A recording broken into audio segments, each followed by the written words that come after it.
So breaking news tonight in the helicopter crash that killed Kobe Bryant, his daughter, and 7 others. Tonight, authorities say there is no evidence of engine failure, and so now a new focus on the pilot and on the conditions. Again tonight, ABC's David Curley. Tonight, what may be the last picture of the helicopter Kobe Bryant was aboard, disappearing into the Sunday morning fog and clouds in Southern California. No signs the rotors or engines failed. They appeared to be operating at the time of the crash. Witnesses hearing a normal-sounding helicopter, according to the NTSB report. Bryant, his daughter, and friends heading to a basketball game, along with the pilot. All studios. What does the word granity mean? It means greater than infinity. And I just took those words and then made a new word. And the whole idea is that, when I started playing the game, everything was about trying to be the best. Win as many championships as you can, yada, yada, yada, yada. You get older, you start to understand that really it's about the next generation. That these championships do come and go, right? And there'll be other people that win championships. But the most important thing you can do is to pay everything that you learn forward to the next generation to come. And that's truly how you create something that lasts forever. Everybody know ain't no party like a Diddy party, so. Yeah, that's what's up. When this is done, we gonna drink a couple of bottles of the most premium wine. Please. Yes, sir. I wasn't invited to parties. I think that was the best thing that could have ever happened to me. This leaked audio of Kobe, it was never supposed to see the light of day. And now LeBron and his NBA bosses are in full panic mode. In the clip, Kobe drops names, exposes wild secrets, and hints at LeBron's alleged double life, including ties to those infamous Diddy parties and whispers about him being part of the Bull, the so-called Black Illuminati.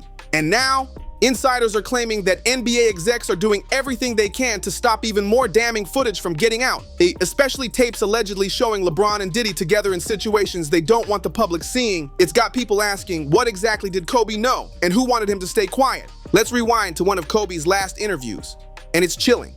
In a short but heavy clip, Kobe brings up the secret industry parties some NBA stars were always invited to. He specifically said he wasn't one of them, and called that a blessing. Word for word, Kobe said it was the best thing that could have ever happened to him, not being welcomed into that world, and when you hear it now, after everything that's been whispered, it hits different. Here's what's even wilder.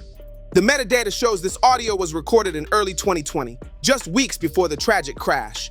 This clip supposedly came from a low-key convo between Kobe and an independent journalist, but now the internet's in a frenzy. People want to know, why was Kobe saying all this? And more importantly, where's the rest of that interview? The timing is suspicious too. Within just 48 hours of the clip leaking, NBA-backed media started wiping older footage, including wild clips of LeBron and Diddy turning up together. Now let's be real. Kobe didn't name names or accuse anybody of crimes in the audio, but when he said he was lucky not to get invited to those elite industry parties, that wasn't some random throwaway comment. It was clear. He saw something, he knew something, and he wanted nothing to do with it. To really understand how deep this goes, you gotta look at how Kobe moved in his final years. He wasn't just balling, he was strategic. Watch who he stopped vibing with. Look at the deals he walked away from. Pay attention to the events he stopped showing up to. That wasn't a coincidence. It was a calculated shift. At one point, Kobe was deep in that inner circle.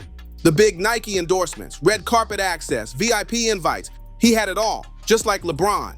But Kobe walked away from that glitzy scene and started carving out his own lane. He launched Granity Studios, not some NBA-funded pet project, but a fully independent vision. No big sponsors, no league branding, just raw storytelling on his terms. Here's where things start to get real suspicious. Around the same time Kobe was pulling away from the spotlight, LeBron was stepping deeper into it, launching The Shop with Maverick Carter, a show backed by HBO and featuring none other than Diddy and Jay-Z as recurring guests and collaborators. But what folks are noticing now is that all of LeBron's new ventures were moving through the exact same media lanes Diddy and Jay-Z were using.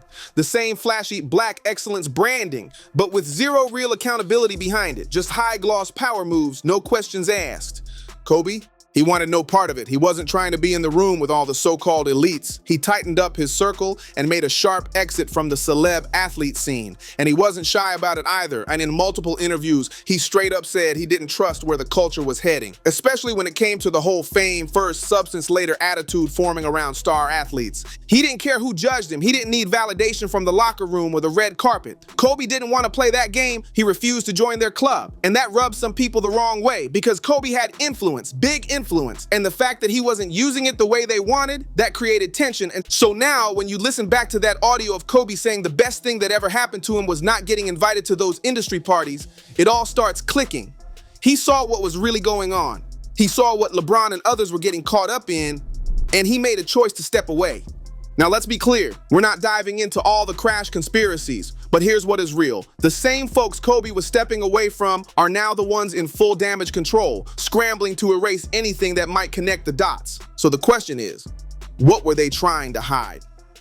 Right after Kobe's audio leaked, a wave of old clips, interviews, and footage tied to LeBron and Diddy mysteriously started disappearing from the internet. And that's not just a coincidence, and that's a cleanup job. And this LeBron Diddy link, it didn't just pop up out of nowhere. It runs deep, way deeper than two celebs partying for the cameras. This connection goes years back, and it's way more personal than people realize. Remember that viral clip where LeBron says, "There's no party like a Diddy party"? Sounds like a lighthearted line. But when you put it in context, it hits different. That wasn't just a casual shout out. Insiders say LeBron wasn't just attending those parties. He was a familiar face behind the scenes, real close ties, and now even more footage of LeBron and Diddy together is resurfacing, and people are noticing. One clip that raised eyebrows, November 2018, LeBron shows up at Diddy's wild 49th birthday bash in LA. Same night the Lakers got smashed by the Raptors. But instead of regrouping with his team, LeBron was out partying like the loss didn't mean a thing. While the internet was buzzing with questions, fans took it straight to LeBron, heckling him in public and throwing shots about his rumored connection to Diddy's wild parties. And let's just say, LeBron wasn't laughing. His vibe changed real quick once the heat hit the streets. Then out of nowhere, Jaguar Wright stepped into the mix, and she didn't hold back. She started throwing out explosive claims about what really went down at those Diddy parties. And she even dragged LeBron's son, Bronny, into the mess. Even though Bronny had nothing to do with any of it, that part had people heated. But things got even darker. LeBron's name actually showed up in one of the lawsuits filed against Diddy. And that's when people really started paying attention. A man named Joseph Monero came forward, claiming he was assaulted at a Diddy party and that LeBron saw him there. According to court docs obtained by People, Monero says someone spiked his drink and he was taken to a house on Miami's Star Island for Diddy's son Christian's birthday in April 2015. That house, it reportedly belonged to Gloria Estefan and her husband Emilio. Monero claims Gloria noticed he looked seriously unwell and told someone to call an ambulance, but Emilio allegedly shut it down, and here's where LeBron's name pops up. Monero says that while he was stumbling through the house in nothing but a bath towel, he ran into LeBron in the hallway. LeBron allegedly turned to someone and said, "Y'all better do something about that." From there, according to the lawsuit, Monero was taken through a secret underground tunnel that led straight to Diddy's mansion. Rewritten version. When Monero finally came to, things got even more disturbing. According to the lawsuit, he realized someone had strapped an adult toy to his face. And not just that. The filing claims a locking device was attached to a mask that forced the object into his mouth. What followed, he says, were degrading and totally non-consensual acts. Then he claims he heard someone in the room say he needs to learn what happens to snitches. That's how dark this whole thing allegedly got. In the lawsuit, Monero even called the entire setup a freak-off, something far beyond just a party gone wrong. Now, when it comes to LeBron, his camp immediately shut it all down. A spokesperson told TMZ, "This is demonstrably false and doesn't even merit a report or response." They also pointed out that a basic Google search shows LeBron was playing for the Cleveland Cavaliers throughout April 2015 and never in Miami. But that response didn't calm anyone down. In fact, fans started giving LeBron serious side-eye. Why? Because the statement didn't actually address the exact day in question. Just saying he was with the Cavs in April doesn't prove he couldn't have hopped on a jet for a quick trip to Christian Combs' birthday bash in Miami. And here's the part nobody wants to talk about. The people bankrolling these parties, the ones allegedly behind Diddy's rumored blackmail operations, aren't just random rich folks. These are the same powerful players controlling media deals, brand endorsements, and the press behind both Diddy and LeBron's empires. This ain't just a case of two celebs occasionally crossing paths. Their circles overlap completely. In fact, according to insiders, they don't just roll in the same crowd, they share handlers. Remember when LeBron locked in that insane $90 million Nike deal before he even played a single NBA game? Yeah, that wasn't just about raw talent. That was straight up network access.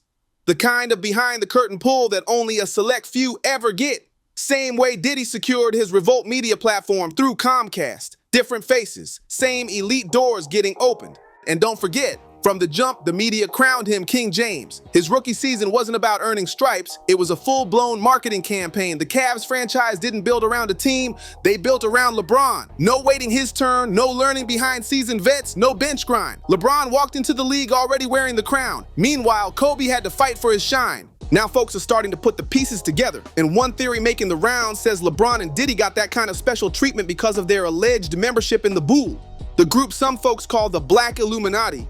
So what exactly is the Bull, and why does it send people spiraling when the name comes up? Well, it's not a myth. The Bully, officially known as Sigma Pi Phi, is a very real organization. Founded way back in 1904, before the NAACP even existed, it was created for a select few. We're talking elite black professionals only.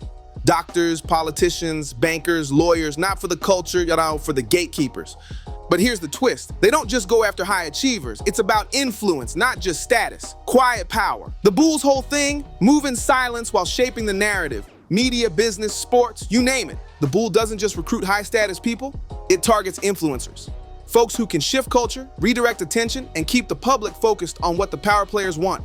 Athletes who suddenly go corporate. Rappers who pivot to safe political messages, always in line with the system, never against it. That's the real play. And here's something they don't want you remembering. Jonathan Oddie back in 2018. Most folks dismissed him as unstable after he stormed Trump's Miami resort. But what got completely buried was what he told police during interrogation. Oddie claimed Diddy was deep in the Bull, what he called the Black Illuminatis. That's not all.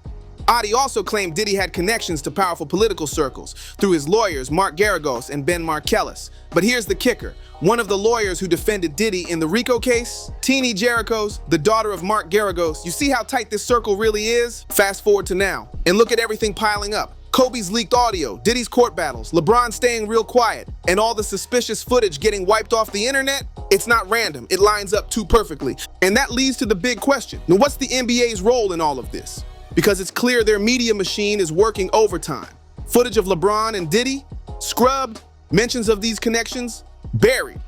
They're not just protecting players, they're protecting something bigger. Make no mistake, something's being hidden, and the people at the top are making sure it stays that way. Make sure to like, share, comment, and subscribe for more breakdowns just like this, and we'll catch you in the next one.